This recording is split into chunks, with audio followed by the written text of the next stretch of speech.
Are there the classics that you go back to for the kind of renewal and refreshment that you were talking about in that interview that I No. quoted? Next question. Let's see. I don't really believe that. No. Well, I'm dyslexic and I'm a really slow reader. So I have a list of books that I haven't read yet that I know I want to read. And most of those are not the classics. I've just decided to just consign them to my old age whenever that arrives. What's on the list? Of things that I haven't read? Yeah. Well, I that guess you want to. No, this will admit my ignorance. Bleak House. I've never read Bleak House. There are some. We're going to go to the classics, okay? But there's just some Shakespeare plays I've never read. But I've never read Dos Passos, for instance. The list is longer than the books that I have read. I went through high school in Mississippi. You could go to high school in Mississippi and graduate and never have read a book. And because I was dyslexic, that was what I did. So there were just, all of those things that I might have read when I was in high school. The Scarlet Letter, I didn't read those books. So I've been sort of pulling up the rear on the reading list ever since. It doesn't stop me from being a professor at Columbia. Do they know? They do now. That's right. But what the old joke about college professors, they say, "Have you read that book?" And the standard answer is, "Have I read it? I haven't even taught it." Really? How old were you when you discovered that you were dyslexic? When I had ironclad proof, I was about 38. I was about 38. Is that right? Yeah. Well, in Mississippi, there weren't any reading diagnosticians, and I just thought, I was slow, or I just didn't like to read, and I found a lot of other things to do besides read, get into trouble and things like that. I did a lot of that.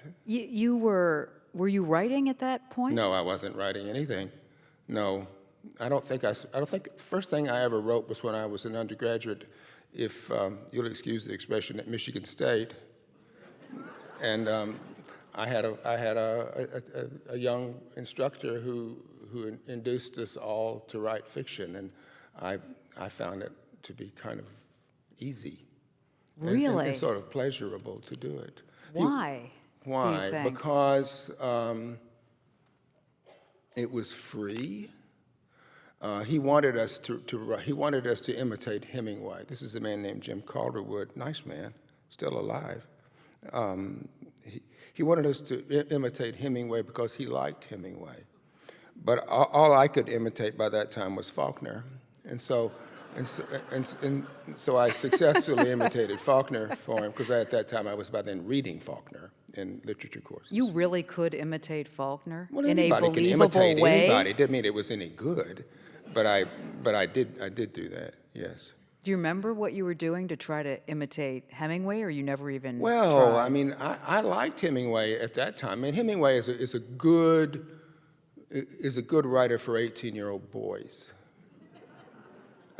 Because? Well, because he's stingy with language, and also because he cuts most emotions off at the place where they start to get interesting. Whereas Faulkner is splurging with language, and he's not cutting things off anywhere at all. His point is, and this is one of the things that I try to induce my students at Columbia to do, not to imitate Faulkner, but to do it themselves. Push on, push on, push on. Don't stop now, because you can always erase things. But if you stop too soon as a writer, you won't allow yourself to get to that word or that construction that you would otherwise never have gotten to if you had just said, "This is enough." So do it more. But I don't sense that you're splurgy in this book. In this book, or I was trying to think in Canada, and I don't think you were. In the Bascombe books or Canada, I don't feel like you're splurgy. So what does that mean? Well, it means that splurge is not the same as excess.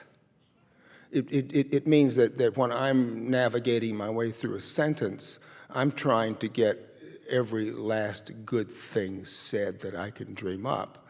And maybe in lots of sentences I write too many words, and so I bring it back to within some constraint that seems opposite to its place in the book. So, no, by splurging, I'm just talking about getting people to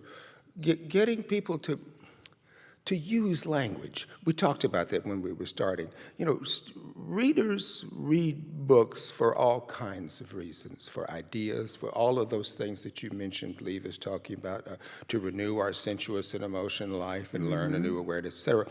But readers chiefly read books to engage language.